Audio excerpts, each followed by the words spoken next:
नमस्कार, news room live में आपका स्वागत। मैं राहुल ओझा आपके साथ। देखिए, समस्तीपुर से बड़ी खबर है, जहां पर बड़ा नाव हादसा और इस नाव हादसे ने 3 की जान ले ली है। बता दें कि मोहिउद्दीन नगर थाना क्षेत्र के सुल्तानपुर दियारा इलाके में गंगा नदी में लोगों से भरी एक नाव अचानक बीच धारा में डूब गई। हादसे के समय नाव पर 14 लोग सवार थे। अब तक 3 लोगों के शव बरामद किए जा चुके हैं। आंकड़ा मृतकों का और बढ़ सकता है। बता दें कि 4 लोगों की खोजबीन जारी है। 7 लोगों को सुरक्षित बचा लिया गया है। घटना के बाद इलाके में अफरा तफरी है और चीख पुकार मची हुई है। जानकारी के अनुसार नाव पर सवार सभी लोग सुल्तानपुर दियारा में परवल की खेती और कारोबार से जुड़े थे। वे पटना जिले के बाढ़ थाना क्षेत्र के उमानाथ घाट से नाव के जरिए दियारा की ओर आ रहे थे। इसी दौरान बीच नदी में नाव तेज हवा के कारण बेकाबू हो गई और पानी में समा गई। घटना के बाद मृतकों और लापता लोगों के परिजनों का रो रो कर बुरा हाल है। हादसे की सूचना मिलते ही स्थानीय ग्रामीणों ने अपने स्तर से बचाव कार्य शुरू कर दिया है।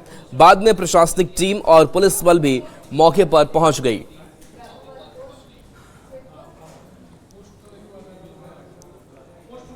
पश्चिमा घुरावेला बउआ त ना घुराल काई आ वह लहर से एगो पतवार धैल रहा या हम कहते ये कि से लहर रे रह नैया डूब जाता रे नहर नैया डूब जाता रे। हम बोल रही भूख रही ऐसी कि नैया डूब जाता नैया डूब जाता अत ये दुइये लहरवा में नहीं बा बैठा दिल कई बैठा बा कहां गेलो मंदिरा पर वाला 20 दिन तोड़ला वाले सब तोड़ के गेलिए। शादी बियाह पर काई गो हले ना बेटा रा काई गो नहीं ना काई गो डूबले अनिरुद्ध हमारे साथ फोन लाइन पर है, न्यूज 18 संवाददाता अनिरुद्ध। 3 के शव अब तक मिल चुके हैं, लेकिन अभी भी 4 लोग लापता हैं। इनके बारे में कुछ सूचना अब तक मिल पाई? जी देखिए, 3 में एक श्रवण कुमार और उनके पुत्र जो है, पिता और बेटे का शव बरामद हुआ, एक महिला का शव बरामद हुआ। बाकी 4 की तलाश के लिए बाढ़ थाना की पुलिस है और या एनडीआरएफ और एसडीआरएफ की टीम बुलाई गई है।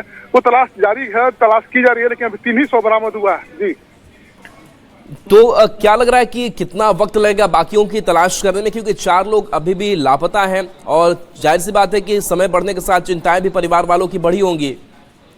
जी बिल्कुल, समस्तीपुर प्रशासन भी इस तलाशी में जुटा हुआ है। चूंकि घटना जो है समस्तीपुर के साइड ही हुआ था, लेकिन काफी गंगा का वहाँ बहाव काफी तेज है, इसलिए शव खोजने में टीम को जो है परेशानी आ रही है। प्रशासन जोर लगाए हुए है, बाढ़ से भी टीम गई हुई है, लेकिन अभी तक 3 ही शव बरामद हुआ। तलाश पूरी जोर शोर से की जा रही है। जी, तो क्या मृतकों की संख्या बढ़ने की भी आशंका है? जी बिल्कुल, इतना देर हो गया, 7 लापता थे, जिसमें 300 बरामद हुआ, तो 4 के बचने की काफी कम उम्मीद है। हालांकि प्रशासन अपना प्रयास कर रहा है, लेकिन बचने की बहुत कम उम्मीद है। ये जितने भी लोग लापता हुए वो आपस में रिलेटिव गोतिया बताए जा रहे हैं और सब एक साथ ही परवल तोड़ने के लिए बाढ़ के उमाना से डेंगी पर जो छोटी नाव होती है उसके सहारे समस्तीपुर के मोहिउद्दीन नगर पहुंचे हुए थे। और पहुंचने से पहले ही वो महिला ने, जो प्रदर्शी महिला ने बताया कि तेज हवा के कारण जो है वो नाव पलटी खा गई गंगा में और सभी डूब गया। क्या नाव पर लोग ज्यादा भी सवार थे, क्योंकि संख्या काफी ज्यादा समझ में आ रही है? जी बिल्कुल, डेंगी जो छोटा नाव होता है और छोटे नाव पे लोग जाते हैं अपना खेती करने के लिए दियारा में, तो 2 या 3 संख्या में जाते हैं और उस पर अपना सामान रख आते हैं। लेकिन 12 से 14 की संख्या में 14 लोग अगर छोटे नाव पर सवार है तो ओवरलोड नाव कहाँ ही जाएगा। और महिला ने बताया कि बहुत लोग बैठ गए थे और जब वो उधर पहुंच रहे थे तो पहले ही तेज हवा के बहाव से जो है वो नाव पलट गई और डूब गई। इसमें 7 लोग बचे और 7 की तलाश में 300 बरामद हुई है, 4 की तलाश की जा रही है। जी चलिए, शुक्रिया अनिरुद्ध इस अपडेट के लिए आपका। देखिए, बंगाल सरकार बांग्लादेशी घुसपैठियों को बाहर करने के लिए लगातार एक्शन में दिखाई दे रही है। बड़ी तैयारी जो है वो की गई है, लेकिन इन सबके बीच बिहार के सीमांचल के इलाकों की अगर बात करें तो यहां भी जो कुछ ऐसी ही प्रक्रिया है वो होने की संभावना जताई जा रही है। बता दें कि सीमांचल के कटिहार, पूर्णिया, किशनगंज, अररिया में कोई बांग्लादेशी नागरिक की हालांकि पहचान नहीं हुई है, लेकिन अब बंगाल में बड़ी संख्या में बांग्लादेशी घुसपैठी सामने आने के बाद सरकार उन्हें अपने राज्य बंगाल के साथ साथ देश से निकालने की तैयारी में है। ऐसे में बिहार के सीमांचल के इलाके के लोग इस बात से सहमे हुए हैं कि कहीं बंगाल और बांग्लादेश सीमा से सटे इस इलाके में बांग्लादेशी नागरिक चोरी छुपे सीमांचल में शरण ना ले ले। बांग्लादेशी घुसपैठियों को बाहर निकलने के फरमान के बाद सीमांचल के इलाके में भी एक बड़ी चर्चा है। ये बिहार के सीमांचल के इलाके के महत्वपूर्ण जंक्शन कटिहार है और कटिहार के रेल सीमा बांग्लादेश बॉर्डर से भी सटा हुआ है और इसके ठीक बगल में बंगाल राज्य के कई महत्वपूर्ण जिला है, इसीलिए यह सेंसिटिव जोन में गिना जाता है और निश्चित तौर पर सुरक्षा एजेंसी इसको लेकर अलर्ट मोड पर। इस इलाके में यही असर हो सकता है कि बंगाल से जितना भी लोग को खदेड़ा जा रहा है, आने वाला कल में वो लोग हो सकता है प्लान हमारे बिहार की ओर करें। तो हम बिहार के मुख्यमंत्री श्री सम्राट चौधरी से निवेदन करना चाहेंगे कि कड़ी सुरक्षा बिहार पे भी रखें और ध्यान रखें कि बिहार का बांग्लादेशी घुसपैठिया अगर बांग्लादेश के अगर नहीं लौटेंगे तो ये सीमावर्ती इलाका है, ये बंगाल से भी सटा हुआ इलाका और बांग्लादेश से भी सटा हुआ इलाका है, यहाँ आ सकते हैं। इसलिए हम माननीय मुख्यमंत्री श्री सम्राट चौधरी से निवेदन करना चाहेंगे, जिस तरह बंगाल के मुख्यमंत्री शुभेंदु अधिकारी जी ने डिटेक्ट, डिलीट और डिपोर्ट रणनीति के तहत बांग्लादेशी घुसपैठियों को उसके देश वापस भेज रहा है, ठीक उसी तरह यहाँ पर भी होल्डिंग सेंटर बनाया जाए। सुरक्षा को लेके कटिहार, किशनगंज, पूर्णिया, अररिया इन सब जिलों में बहुत मुस्तैदी होनी चाहिए, क्योंकि जो भी डिपोर्ट होंगे वो अगर उनका डिपोर्शन नहीं हो पाता है। बिहार में जो है आपका जितना भी अररिया, सुपौल, किशनगंज सभी जगह जो है बंगाल से भी सटे हुए और बांग्लादेश से भी सटे हुए, तो यहाँ पे जो है कि पहली बात की सुरक्षा का पूरा इंतजाम करना चाहिए और हम श्री सम्राट चौधरी मुख्यमंत्री जो है हमारे, उससे निवेदन करते हैं जो जितने भी सीमावर्ती क्षेत्र है जो बांग्लादेश और बंगाल से सटे हुए, वहाँ पे कड़ा सुरक्षा किया जाए। सीमांचल का यह इलाका है, आपको एक बार फिर दिखाते हैं, कटिहार जो है महत्वपूर्ण जंक्शन है, इसका एक बड़ा हिस्सा बांग्लादेश बॉर्डर से भी सटा हुआ है, साथ ही बंगाल के जिले के कई जो जिला से सटा हुआ है। ऐसे में लोग चाहते हैं खासकर सीमांचल के इलाके में सुरक्षा एजेंसियों की नजर और पैनी हो, ताकि जो बांग्लादेशी नागरिक को बंगाल से बाहर भेजा जा रहा है वो किसी भी तरह से सीमांचल के इन जिलों में ना आ सके। सुब्रत, न्यूज़ 18 कटिहार। और देखिए, केंद्रीय कैबिनेट की बैठक में प्रधानमंत्री नरेंद्र मोदी ने अपने मंत्रियों को कई बड़ी सलाह दी है, सुझाव दिए हैं और उन्होंने कहा कि जनता से जुड़ाव को आप मजबूत करिए। इसके साथ साथ चूंकि गर्मी, भीषण गर्मी है, ऐसे में मंत्रियों को हाइड्रेटेड रहने की भी सलाह प्रधानमंत्री नरेंद्र मोदी ने दी है। पीएम ने मंत्रियों को कारपूलिंग करने की भी बात कही है, क्योंकि लगातार कैसे पेट्रोल डीजल बचाया जाए, इसको लेकर के संदेश देते हुए प्रधानमंत्री नरेंद्र मोदी नजर आ रहे हैं। लेकिन वो चाह रहे हैं कि जो मंत्री हैं वो भी इसका पालन करें और एक जनता में संदेश भी जाए कि कैसे इस पर अब लगाम लगानी है और पेट्रोल, डीजल, इसके साथ साथ पब्लिक ट्रांसपोर्ट को बढ़ावा देना, ये शामिल करना है।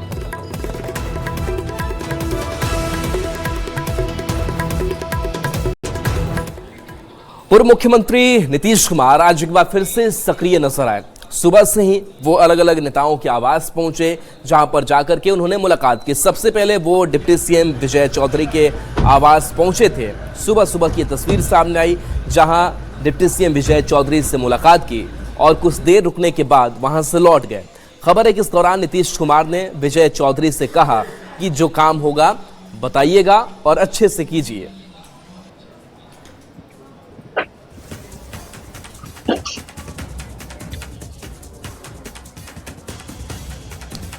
और देखिए, कर्नाटक से इस बीच बड़ी खबर, जहां तमाम सियासी उठापटक के बीच आज खबर सामने आ रही है कि सीएम सिद्धारमैया सीएम पद से इस्तीफा दे देंगे। दोपहर 2:30 से 3 बजे के बीच सीएम सिद्धारमैया राजभवन जाएंगे।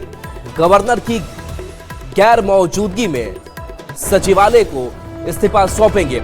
सीएम पद से इस्तीफा के बाद आज ही दिल्ली सिद्धारमैया जाएंगे। और अब नए सीएम की बात करें, जिसकी चर्चा लगातार होती रही और जिस पर सियासी तापमान लगातार कर्नाटक की बढ़ी होगी, डीके शिव कुमार, जो कर्नाटक के नए मुख्यमंत्री बन सकते हैं। और बयान भी सामने आया कि आलाकमान के कहने पर इस्तीफा दिया है। तो कर्नाटक सरकार, जिसको लेकर के लगातार पिछले कई महीनों से हलचलें लगातार जारी थी, और आज ऐसे में मुख्यमंत्री पद से सिद्धारमैया इस्तीफा देने जा रहे हैं। ब्रेकफास्ट मीटिंग में उन्होंने इस बात का ऐलान किया है।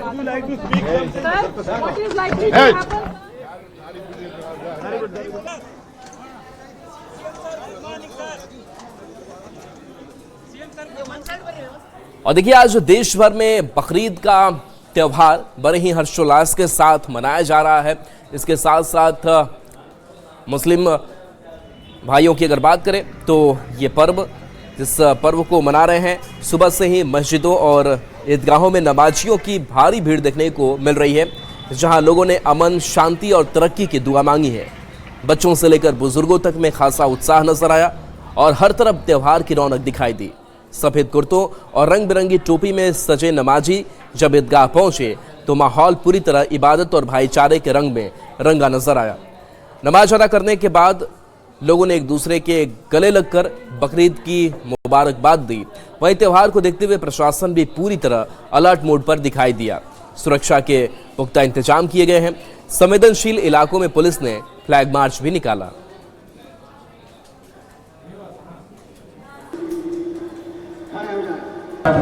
ईद उल अजहा के मुबारक मौके पर पूरे मुल्क के लोगों को ईद की मुबारकबाद देता हूं और उम्मीद करता हूं कि ये त्यौहार उनकी ज़िंदगी में बहुत खुशियां लेकर आए।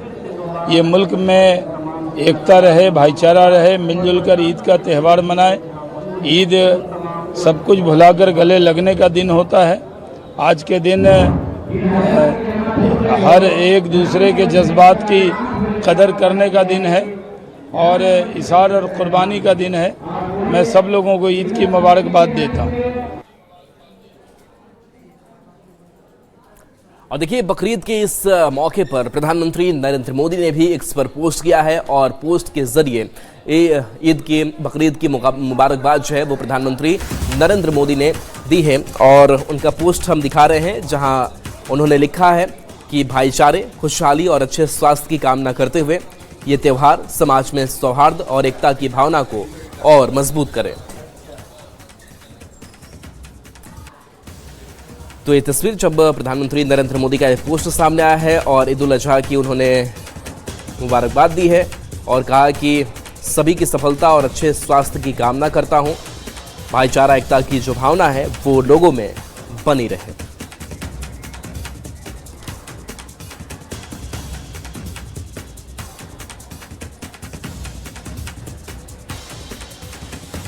और देखिए, जम्मू कश्मीर से खबर है, जहां पर आतंकियों के खिलाफ लगातार जो ऑपरेशन है वो चलाया जा रहा है और आतंकियों की कमर तोड़ने की कोशिश यहां पर की जा रही है। और ये तस्वीर आपको दिखा रहे हैं, जहां देखिए जम्मू कश्मीर में राजौरी में घने जंगलों में ऑपरेशन शेरूवाली लगातार तेज हो रहा है। सुरक्षा बलों ने पूर्व पाकिस्तानी कमांडो इलियास फौजी और आतंकी अबू हमजा को घेर लिया है। दोनों आतंकियों पर राजौरी और जम्मू डिवीजन में कई हमलों में शामिल होने का आरोप है। सेना, पुलिस और सीआरपीएफ की टीमें लगातार जंगलों में सर्च ऑपरेशन चला रही है। ऑपरेशन शेरूवाली के दौरान राजौरी के जंगलों में आतंकियों का बड़ा हाइडआउट मिला है। सेना और एसओजी की टीम ने गुफाओं और ढोकों में सर्च ऑपरेशन चलाकर कई सामान बरामद किए हैं। सूत्रों से मिली जानकारी के मुताबिक राजौरी में लगातार जो आतंकियों के साथ सुरक्षा बलों का ऑपरेशन चल रहा है, आतंकी लगातार अपनी जगह बदल रहे हैं और किस तरह की जगह बदलकर किस तरह की जगहों को अपना अड्डा बनाते हैं वो दिखाना बेहद ज़्यादा ज़रूरी है। जिस जगह मेरी मौजूदगी है, मेरे पीछे तस्वीरों में एक ऐसी गुफा है जिसकी लंबाई जानना बेहद ज़्यादा मुश्किल है, क्योंकि जितना इसको आगे से खोदते जाओगे इतना वो गहरी होती चली जाएगी। और आसानी से इन चट्टानों का सहारा इसलिए लिया जाता है ताकि बारिश हो, तूफान हो, आतंकी लंबे समय तक ऐसी छाया में, चट्टानों की छाया में सरवाइव कर सके। एक नहीं, दो नहीं, बल्कि ऊबड़ खाबड़ इस जमीन में, इस जगह पे एक और गुफा यहाँ पर दिखाई दे रही है। मतलब यह है कि आतंकी अपने हथियारों का जखीरा रखने के लिए अलग अड्डा तय करते हैं, खुद रहने के लिए अलग अड्डा तय करते हैं। राजौरी में चल रहे इस ऑपरेशन के दौरान देखिए एक गुफा यहाँ पे है, इसकी भी लंबाई जानना बेहद ज़्यादा मुश्किल है। जितना गहरा अंदर जाएंगे उतनी गहरी गुफा है। और देखिए, बेगूसराय से इस बीच बड़ी खबर है, जहां पर पिकअप वैन ने के परिवार के 3 लोगों को रौंद दिया। बताया जा रहा है कि हादसे में 2 मासूम भाई बहन की मौत हो गई है। मृतकों के पिता गंभीर रूप से घायल हैं। बेगूसराय सदर अस्पताल में इलाज गंभीर पिता का चल रहा है। साहेबपुर कमाल थाना क्षेत्र के पुरहा ढाला के समीप NH-31 पर यह हादसा हुआ है। घटना के बाद 1 घंटे तक लोगों ने सड़क जाम रखा है।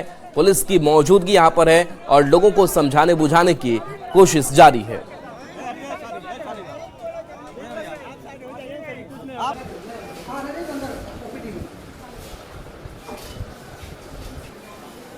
आया था, उसके बाद ये घर पे आया। घर से ये जा रहा था अपने गांव, खगड़िया इसका जिला हुआ, और घर जा रहा था। उसके बाद उधर से पिकअप आ रहा था, वो पिकअप एक्सीडेंट हो गया था, रोक दिया। अच्छा, कहाँ की घटना है ये पुरहा बाजार चौक का है, मेन रोड पे। पिकअप पकड़ाया? हाँ, पिकअप पकड़ा गया है। ड्राइवर भी पकड़ा है। थाना पुलिस कितने लोगों पे गाड़ी चढ़ा है? ये 3 आदमी के ऊपर चढ़ा है। और देखिए, दानापुर से बड़ी खबर है, जहां आधे घंटे में 3 चेन स्नैचिंग की घटनाएं सामने आई है, जिसके बाद से अब पुलिस की चुनौती बढ़ी हुई है। मामला सगुना मोड़ इलाके का है। एक घटना सगुना ओपी से मात्र 100 मीटर की दूरी पर हुई, लेकिन अपराधी हाई स्पीड बाइक से फरार हो गए और पुलिस सिर्फ CCTV खंगालती रह गई। पहली घटना में फुलवारी शरीफ के सबजपुरा की प्रियंका को निशाना बनाया गया। पूरी वारदात इलाके में लगे CCTV कैमरे में कैद हो गई। मामले को लेकर दानापुर ASP शिवम धाकड़ ने बताया कि बाइक सवार उचक्कों की पहचान की जा रही है। CCTV फुटेज के आधार पर अपराधियों को चिन्हित कर गिरफ्तारी के लिए टीम गठित की गई है। यहाँ पे खड़े थे, अपने गाड़ी में जा रहे थे और अचानक पीछे से आया और चैन को खींच दिया। कितने लोग? 2 लोग थे। आगे वाला ब्लैक कलर का टी-शर्ट पहना था और पीछे वाला व्हाइट कलर का टी-शर्ट। बाइक से, पल्सर बाइक से। अब कहाँ जा रहे थे? कहीं जा रहे थे क्या? अपने घर जा रहे थे। बाकी पेट्रोलिंग उस पर हम डेली लगातार करवा रहे हैं। बाकी जो घटनाएं जो हो रही हैं उसके बारे में बोलना चाहूँगा कि क्योंकि कुछ उनको टाइम विंडो मिल जाता है जिसमें पुलिस अगर उस टाइम पे नहीं हो पाती है, या फिर जैसे कोई महिला हुई वो ऑटो का वेट कर रही है और कोई गाड़ी से उसकी चेन खींच। और देखिए, वीर सावरकर की आज जयंती और इस मौके पर सम्राट चौधरी संबोधित कर रहे हैं। सीधे आपको लिए चलते हैं। आज देश के यशस्वी प्रधानमंत्री जी जिनकी प्रेरणा लेकर राष्ट्रवाद की बात करते हो, राष्ट्र निर्माण की बात करते हो, वैसे वीर पुरुष को कभी जीवन में भुलाया नहीं जा सकता है। इतना जरूर आश्वस्त करते हैं साथियों। और साथियों, क्योंकि इसी प्रेरणा से आज पूरा देश आगे बढ़ रहा और हमारी पार्टी तो स्पष्ट तौर पर जब भारत निर्माण की बात आती है, चाहे इमरजेंसी का दौर रहा हो, आपातकाल का दौर रहा हो, और इस देश में जब कांग्रेसवाद के खिलाफ लोकतंत्र पूर्ण रूप से स्थापित करने की बात रही हो, क्योंकि तब के प्रधानमंत्री इसलिए सत्ता में बैठे थे कि वो कहते थे कि हमने देश को आजाद कराया, और देश लगभग 20 वर्षों में ही पूरे देश के लोग तंग और तबाह हो गए। और जिस तरह इमरजेंसी लगाने का काम श्रीमती इंदिरा गांधी ने किया, और भारतीय जनसंघ के लोगों ने पहले यही कहा कि हमारे लिए पहले राष्ट्र है, तब हमारी पार्टी है, तो अपने आप। और देखिए, बीजेपी से जुड़ी हुई बड़ी खबर, जहां बड़ा सांगठनिक फेरबदल हुआ है। बता दें कि प्रदेश अध्यक्ष राज्यों के बदले गए हैं। 4 राज्यों में नए अध्यक्ष का ऐलान बीजेपी ने किया है। हर्ष मल्होत्रा जो दिल्ली बीजेपी के नए अध्यक्ष बनाए गए हैं। इसके साथ साथ हरियाणा की नई अध्यक्ष अब डॉक्टर अर्चना गुप्ता होंगी। सरदार केवल सिंह ढिल्लों पंजाब के नए अध्यक्ष बनाए गए हैं। डॉक्टर अभिषेक देवराय त्रिपुरा के अध्यक्ष बनाए गए हैं। तो ये 4 राज्य और बेहद ही महत्वपूर्ण ये जिम्मेदारी होती है प्रदेश अध्यक्ष की, और ऐसे में इन 4 राज्यों के नए अध्यक्ष का ऐलान किया गया है। एक बार फिर से नाम बता दें, हर्ष मल्होत्रा दिल्ली बीजेपी अध्यक्ष बनाए गए हैं। डॉक्टर अर्चना गुप्ता हरियाणा की अध्यक्ष बनाई गई हैं। इसके साथ साथ सरदार केवल सिंह ढिल्लों पंजाब के अध्यक्ष बनाए गए हैं। तो डॉक्टर अभिषेक देवराय त्रिपुरा के अध्यक्ष बनाए गए हैं।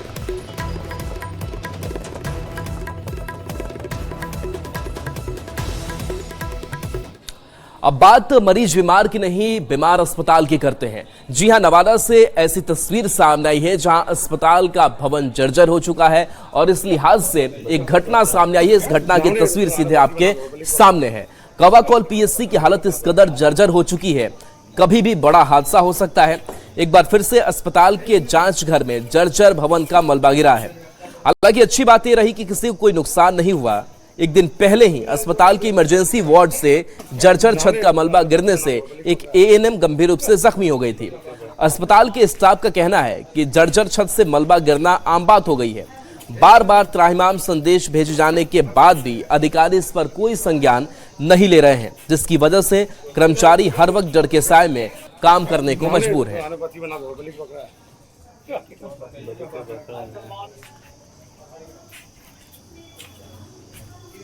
कोई न कोई अप्रिय घटना घटती रहती है। कभी पैथोलॉजी का छत गिरता है, कभी दवा काउंटर के बाहर का छत का जो स्थिति है। बीते दिनों पहले इमरजेंसी वार्ड में गिर गया था। कल की घटना है, हमारी एएनएम दीदी जो दोपहर शिफ्ट में ड्यूटी में थी, चिंता कुमारी, उनके ऊपर एक बड़ा सा छत का टुकड़ा गिर गया। जो स्थिति हुई बहुत नाजुक हो गई थी, तो हम लोग उनको ले आने भाने में यहाँ से नवादा ले गए। वहाँ पे उनका सीटी स्कैन हुआ और बेहतर इलाज उनको आगे भेजा गया है। छोटे से ब्रेक का वक्त है, जल्द वापस आते हैं।